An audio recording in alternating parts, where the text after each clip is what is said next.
Good morning. We're back. Had a little hiatus from doing the lives, but we're back and we're gonna try and start doing it again. So tell all of your friends to come watch us. All of your potter loving friends. Okay. Are there people here? Yeah. Okay. And not just, a lot of the things that we do aren't only related to the hydraulic press. Like we teach a lot of just basic jewelry making techniques. Mm-hmm. So people who don't have presses can learn a lot too. Yep. Like today. So what I wanted to show today, I'm covering up my sample because it's top secret. We're building suspense. But we have done a video in the past about different types of rivets. And one of them is using a balled up piece of wire. So this is 16 gauge sterling that I have heated the tip with a Smith Mini. You really need a tiny hot flame for this. But I've balled up the end, and then I want to set the back like a rivet rather than balling up the other end. So what happens when you try and set a balled up wire rivet is you'll put it up against a flat surface, and then that ball will become flattened. What I've done in the past is I've used a nail set in a vise, and I don't think I have one here. It's like a concave punch. Essentially, yeah. Oh, yeah, there's one. Is I'll put that in a vise. This is a nail set. You can get them at hardware stores. They usually come in like a pack of 3. But I'm going to show you how to make your own tool to do this, and it is so easy, and I'm sort of slapping myself that it's taken me all this time to think to do it. Use a ball burr and carve a divot into some of the blank space on one of your impression dies, and then polish the inside, and you have a perfect like hemisphere divot to rest. Here, I'll just use it with a piece and of wire. You can make it the concave area any size that you need. Want. So there are riveting blocks that you can buy. It's like a tool with these concave areas in it, but they're only in a couple of very specific sizes, and if that doesn't suit your needs, then you're out of luck. Yeah. So this is a way to make it totally customizable for whatever you're doing. Yeah, so this one I'll make another one just to show you, but like this is the perfect size for like a 16 gauge wire. This one's probably good for 20 gauge. I don't have sizes correspondence with the ball burrs. What'd you do? Zoom. It's always the zoom. It's like fast. Full speed ahead. Sorry, guys. So I'm going to show you how to do this. It's very simple, very straightforward. It does take a little bit of burr control so that you're not scooting the burr across the surface. But super easy. I know y'all have an impression die sitting around that has some blank space around it. So you could make as many sizes as you need. I'll show you the tools first. Also, this impression die, let me move these over here too. Our spotlight, these aren't the spotlight dies. These are the summer impression dies. I think this is week 3 of different summery themed impression dies. So we got lots of leaves and leaf pairs going on. I stamped this one this morning because I think it looks absolutely beautiful with those textured veins. I just want to press just a ton of each of these and just make this big, like, chunky, dense, leafy necklace. That'd be cool. It'd be so pretty. And silver's so affordable now. It should be nice. Yeah. So yeah, these are all available on the site right now as well. So I just thought I'd toss that. Okay, so these are the tools. These are just regular ball burrs that you get from any jewelry suppliers. They're not anything special as far as metal type. They're probably just high-speed steel, maybe. I don't know. These came from a collection of loose burrs in one of Kevin's like benches. Yeah, So but like any burrs that you would buy for stone sitting or whatever, that's all these That's are. all these They're not are. special for steel or anything like that. mm-mm. And they come in a bazillion different sizes. For these, I'm just going to start with these two. I don't know what size they are. It doesn't really matter. But you want to have some burr life or lubrication of some sort, whether you use beeswax or a liquid burr life. It will make your burrs live long, happy lives. Yes. Okay, so what I'm going to do, I'm going to get some Hey, Lynn. burr life on there.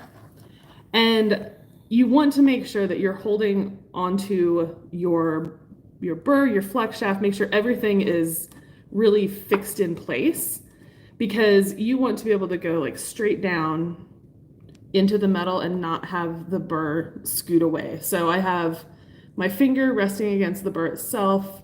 I have fingers on the die. I have my other hand holding the die in place. It's up against this, notch on my bench pin, and my hand is up against the bench. It's like everything is just really tight. Lots of points of contact for stability. Lots of points of contact. And so I'm going to go kind of a medium speed at first, because I want to get that burr, get a divot going. Okay, so a little tiny burr. I don't want to go too fast. I don't want to press too hard. So I'm just going to slowly go back in. You can see my middle finger that's resting against the burr is also resting against the die itself. Again, just another point of contact so that that burr really can't go anywhere but where I'm telling it to go. And it's still moving a little bit because I'm trying to talk while I do things. Okay, there we go. Someone asked, how deep should the divot be? It will kind of depend on the balls on the end of your wire, but no deeper than half the size of the burr, or of the burr itself. So like a hemisphere.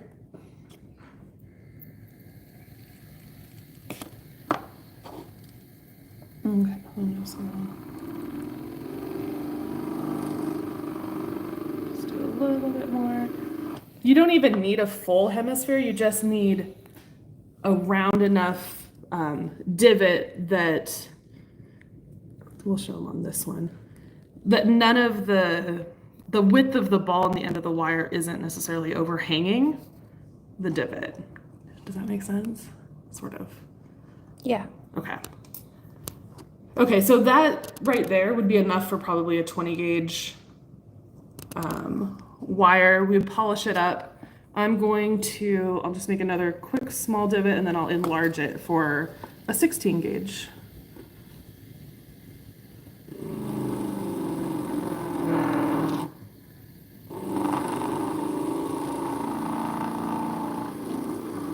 So if you didn't want to mess with one of your impression die pucks, if you're like, some sort of purist, you could buy one of our blank pucks and make your own little like riveting block with different sizes of divots like this. So you just have it ready to go. That's a smart idea. Whenever you're ready to rivet, with a bunch of different sizes of concave depressions. Yep. But that's smart.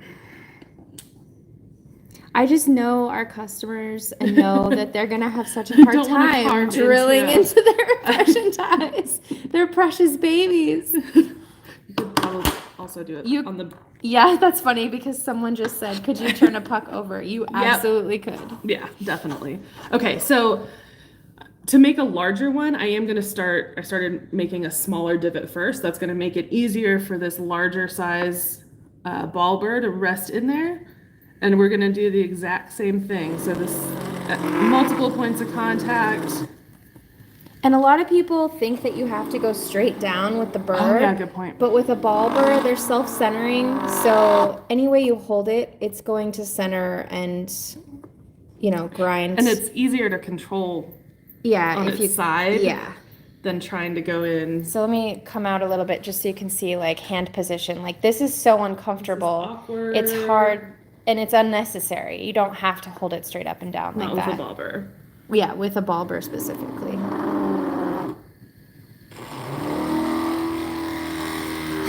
It's a little disturbing to see the puck defaced. I knew somebody was going to be cringing. Like, oh, so cringy. It's not defacing it. It's making it more valuable. You're causing them pain, emotional pain and distress, But just Annie. wait until I show you it in action. It'll make you happy. Oh, Okay, no. so that's probably good. I'm gonna grab that. We do sell blank pucks if you just need it to be separate. You're probably also the type of person whose carrots can't touch your meat, and it's okay, we see you. It's my mom. Gotta keep the food separate. Okay, so I have my divots. I got my small one and my big one. I want to polish the inside. Not necessary, but it's just another step. You won't be putting extra marks into your rivet when you set it. This is a rubberized point or bullet. Like a medium grit? Is it black? It's black. Yeah, it's so a medium. Yeah. I am grinding. This is a diamond block just from Harbor Freight. This is the item number because everyone always asks. It is. This is the only thing from Harbor Freight that I ever recommend you buy. It's awesome. Yeah, she has me converted because I went and got one. But I'm reshaping the abrasive bullet on the diamond just because I need a tinier point. So I'm just holding it on there, grinding away the excess material. And it's like the easiest thing. You just take that little point, put the abrasive in there a little bit. You're gonna polish that up, kind of wiggle it around. You do the hokey pokey. You can take as much time with this as you want. That is all the time that I want. And clean it up. These are nothing special either. These are just the regular rubberized abrasives, probably silicon carbide. At Rio, they call them like Evaflex, usually, is like the brand or whatever. This is a much finer. And so this is just going to kind of polish it up a little bit. Just give it a little bit of a shine. Jennifer, did that answer your question? So again, this is not necessary, and you can take more time. But once you do it, you're not going to have to do this again. So it's worth putting a little bit of time into it. Rio sells these rubberized, like silicone wheels in a whole bunch of shapes and sizes. There's bullets like these that come mounted. There are wheels that come unmounted. There are flat ones. Yeah. Mounted flat edge wheels, knife edge. But these happen to be the mounted bullet shape. This is a medium, and then like Annie said, this is a fine, like a polishing. Pumice, but I believe it's pumice. Yeah. Usually the light blue and the light pink are pumice. So they're just really fine. These are my favorite. Yeah. These are pumice also. Pumice wheels. Medium, Eve, I think. Yeah. I'll buy them in bulk. Yeah. Okay, so, I don't even remember. These are the ones that we just did. So these are the ones that we're gonna use. And I have prepped in advance the stamping, which is, I believe it's one of today's dies of the day. This would be really fun with like some stone settings.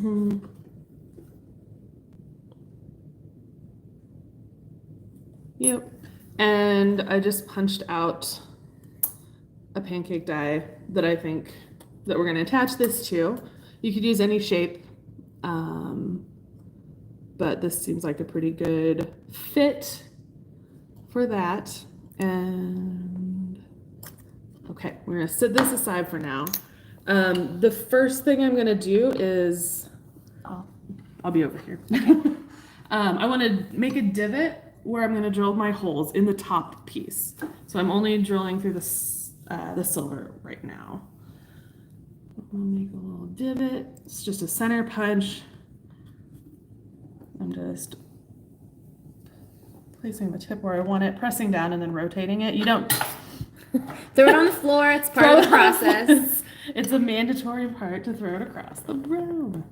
But you don't need a super deep divot. You just need enough so that the tip of the drill bit has a place to catch and register. Let me find my drill bit. Yeah, Jennifer, it's not dumb. Like, there are so many flex shaft tools. It's very overwhelming. many. And it's a little frustrating because if you buy them, a lot of times you have to buy them in like packs of 10 and you don't even know if you're going to like them or exactly like how they're going to work. So it is really easy to be daunted by all that. Either Annie or I will post some links to the ones that we use today in Potter People in the Facebook group after we're done with this live, just so you know specifically what she used. We can find them, no problem. Yeah. But I get it because, you know, I only use a very small selection. And they're just ones that I've figured out over time. But you are not alone. And No. do not feel dumb about not knowing because No. there are as many different sanding and polishing stuff as you can imagine. It is overwhelming. And that's why we do these lives, is so that you guys can ask questions. We can Of make course. pre-recorded videos, which we actually like a little bit better, but then we don't get the same experience with live questions and stuff. So that's why we do this, is for you guys to be able to ask. We'll look at it later. We'll post links later. So we're going to be using the rivet wire is 16 gauge that I have balled up. And I think this is a matching size drill bit. I don't know what kind or what size. This is... These are I'll post it in the group when we're done.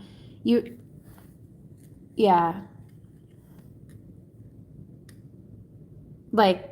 Oh, I thought you were size? still talking. Yeah. I was trying to decide what to say. Okay. We can tell you the size that corresponds to 16 gauge, but it'll just be, you can measure your twist drill with your calipers. calipers. Okay. That's actually a really good idea. We'll just show how to do that. So get yourself a pair of digital calipers. I was having a hard time with words. Mine doesn't have batteries in it. That's okay. But something you can measure your wire when you have a working caliper. There are also charts online that you can find that correspond twist drill size to gauge. I can probably share a chart like that as well. And so then you would want to choose a drill bit that is exactly the same size or slightly smaller. Because when you're riveting, you want a really tight hole. Or not a really tight hole. You want your rivet wire to be a tight fit in the hole. Yeah, you don't want any sloppiness.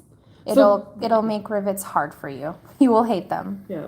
So we'll see if this is right. I'm going to drill one hole and we will see if I chose the right bit. So I'm going really slow, not pushing at all. I'm letting the drill bit do the work. Okay. I'm going to test the fit.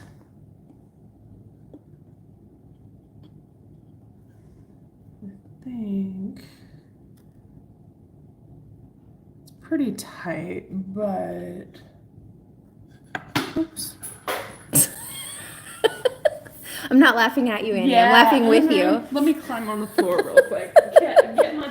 Okay, I won't video that. We know y'all can relate. No crawling on the floor for me. Okay, I'm going to... We'll try one size up. And if it's too big, I might actually be able to show you how to fix that.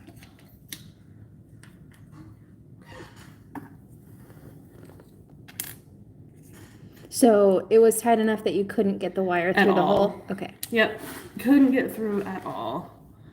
So we'll try one size up. And this is just, it's just a hair bigger. Let's see. Got stuck in that It's stuck perfect there. crack.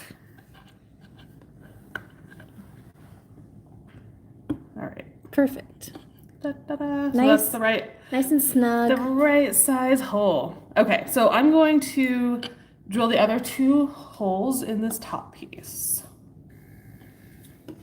So she's going to rivet that top piece to this, and she's drilling all the holes in her top layer first.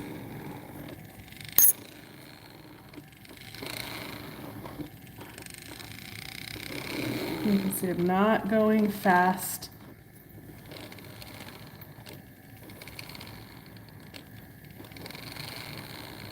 Do you, when you drill, do you drill like I'm doing, like where you go in and then Yeah. pull it back out? Okay. And really slow. Really slow. Yeah. I'm making myself a list of the things we said we would post because otherwise I won't remember. This is true. Okay, so now I have all 3 holes drilled here. I'm going to just really quickly sand off the burrs on the back so that we can make sure that it'll sit flush against the back plate.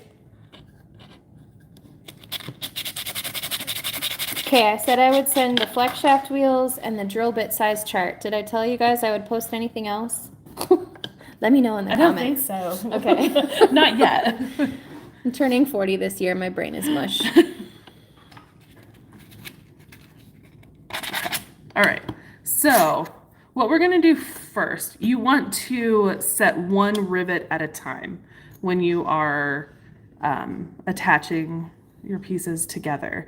You want to be able to like set 1 and then drill a hole through a second one while the first one is registered in place so that all of your holes line up. Yeah, do not, like she drilled all the holes in her top piece. Don't now go and drill holes in the bottom piece. Nothing will work. No. They won't line up. Nope. So depending on the size of your piece, like if you're riveting something really tiny, you'll probably want to use like a pencil or something to mark through the hole onto the back plate. What I'll do sometimes, if I have enough, if the top piece is big enough where I can really secure it onto, like holding it on against the back plate, I will hold it in place and then very lightly use that top hole as a guide. Not drill all the way through, but just enough to get me a little divot. I don't know if you can even see it. Yeah, barely. Let me. And Annie's using these bush twist drills. She has a quick change handpiece. Yeah. So her shaft on these drill bits has to be, is it 330 seconds? Uh-huh. A certain diameter, which is 330 seconds for the quick change handpiece. On my flex shaft, I use a number 30 handpiece, which has that adjustable collet. So I don't buy these, they're more expensive, These are, yeah. drill bits with this thicker shaft. I just buy the regular high-speed drills from Rio, and you know they work just fine. They do. come in a pack Yeah, of yeah, 10. They're significantly cheaper, but with the quick change, you know, you can change out your bits a size little is bit really quick. faster. Yeah. I use both at home. Just sort of depends. Yeah. Also with drill bits, don't buy one of those giant assortment. No, buy the sizes that you need. Yeah. Same goes with saw blades. Yeah. Okay, so I sanded the surface a little bit. Can you see that better? Let me zoom in. Yes. Okay, so that is the little divot that I made using the top piece as a guide. I'm gonna drill a hole through that back plate at that point.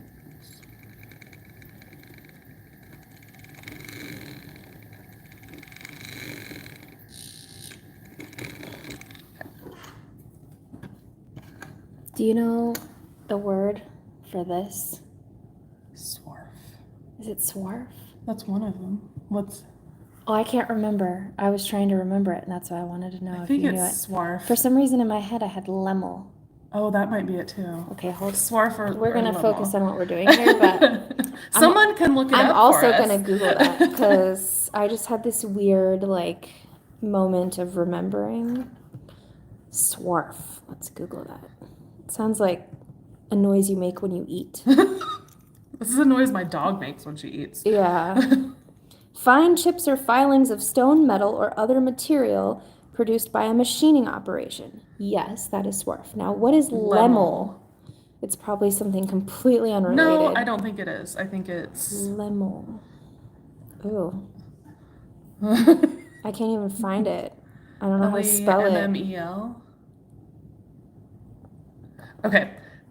Make sure I'm still in camera. There we go. Okay, so I'm doing my job, I promise.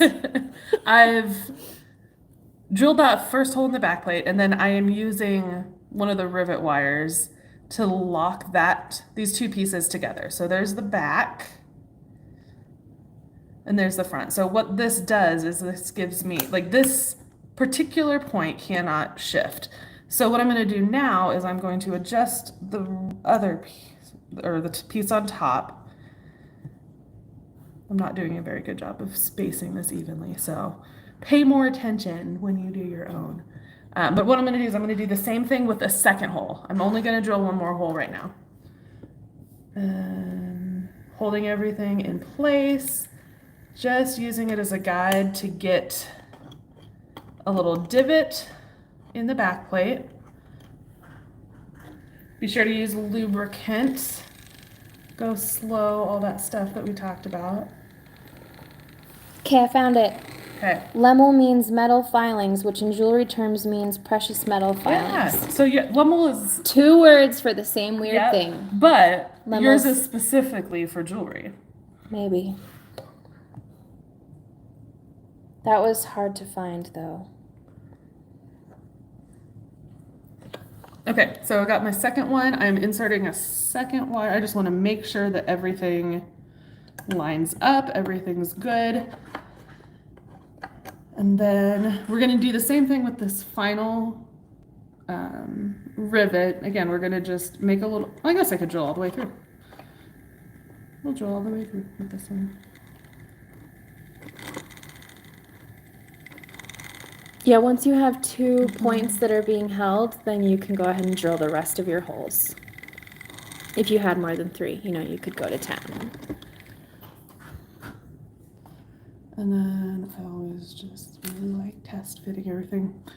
Pay more attention when you set yours, because mine are all over the place. They're fine. There's that. Do we have a riveting hammer here? Because I meant to bring one. I always use a chasing hammer. I don't actually use a riveting hammer for riveting. I'm not sure what we have a chasing hammer. We might not. If we don't, I'll just use a hammer handpiece. But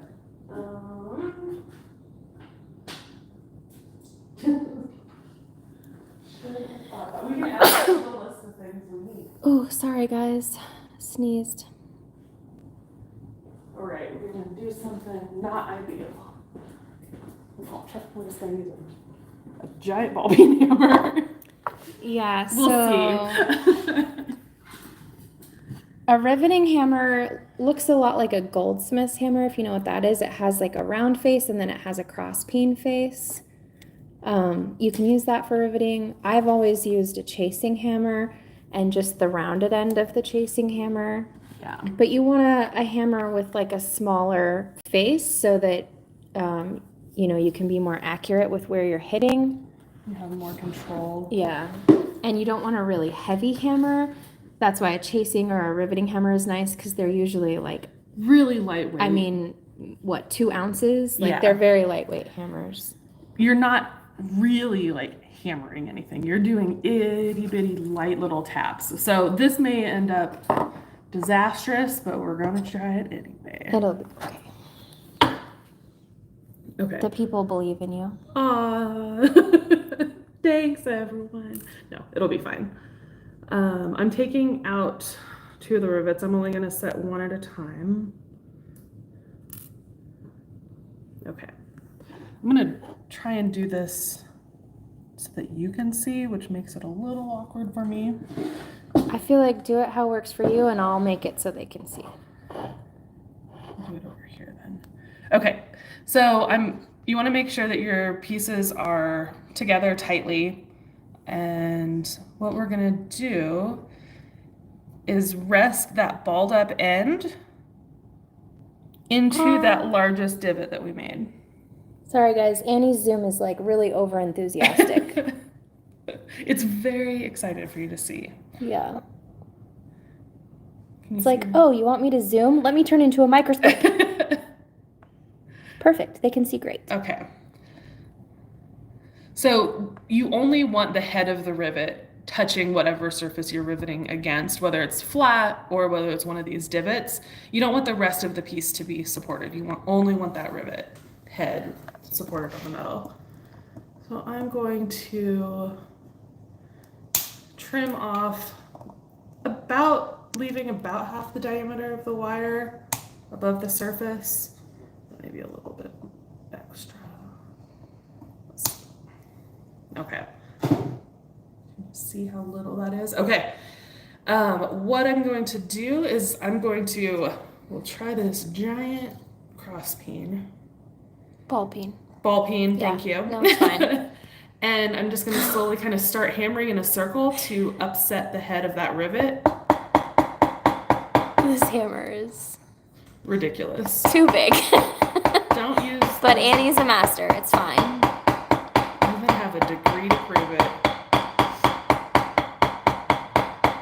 So I'm just sort of hammering it in a circle.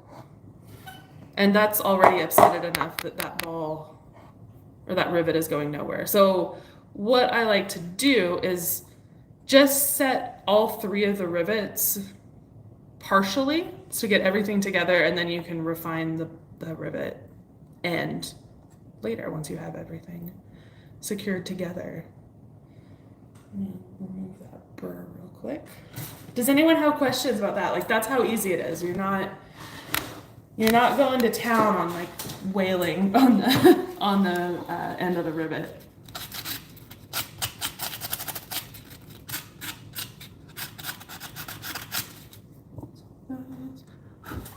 No questions. Patty, do you have a chasing hammer? Or what kind of hammer are you using? So this is really good. This is like the tightness that you want. You want that rivet. You have to work it into the Yeah. hole. Make sure that you're like pulling it, make sure everything is tight. And then rest it in that divot. Actually, this one's a little small, so I'm gonna go to the one that I made previously. Nope. Okay. Now, oops.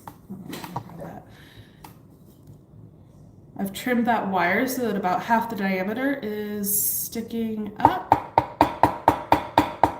And I'm just lightly moving the hammer in a slight circle. I'm just making sure that that wire end spreads out evenly. So just little tiny taps. Rivet number 2 is secure. Super easy. You want to take time with the layout and make sure that you're getting the holes in the correct place. And yeah, that's really going to be the main key. Make sure that you line everything up. You can get much more particular. You could file the top surface of the rivet flat so that you have a perfectly level and flat surface that you're hammering against. And then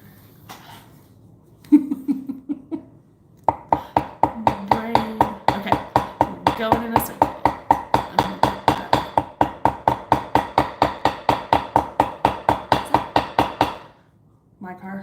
Okay.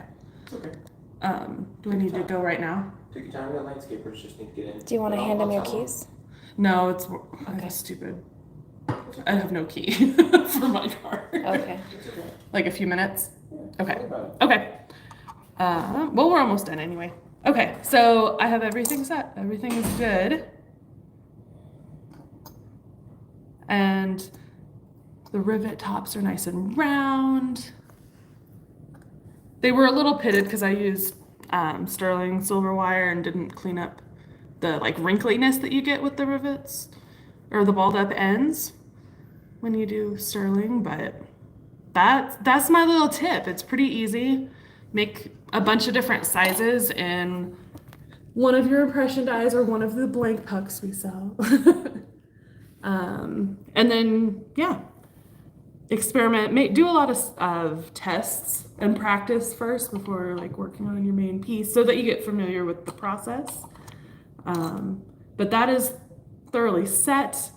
I would probably go in with either like a cut burr or different kind of abrasives and just kind of clean up those edges.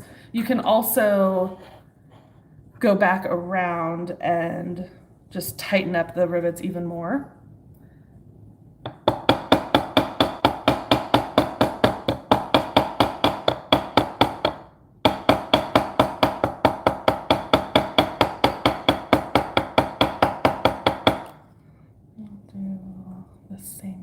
No questions? Everybody knows how to rivet? They're all gonna try it at home. Do it? Yes. And Patty, curb your enthusiasm. What is she? She was just saying she hammers too hard. She has too much enthusiasm. Oh yeah, you don't need to hammer much. Just in. Like, look at barely. I mean, there's no muscle involved, No. hardly at all. Except my shoulder holding up this big old hammer. Yeah. I think that's it. That's it. So that was kind of fun. Thanks for hanging out. We're gonna start doing this again. I don't know what we're doing next week. I I get to go have surgery, so I won't be here. But I'll do something. And yeah, it'll be the same time, 10 o'clock Arizona time, which is Pacific, I think. Pacific right now. I think so. But We we'll never make an know. event, just like we did for this one. So share it with your friends.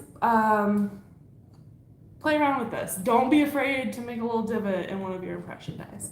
So have a good week, everybody, and I'll see you next week. Bye. Bye. I don't know how to end it now. Oh, wait, I figured it out. It looks different.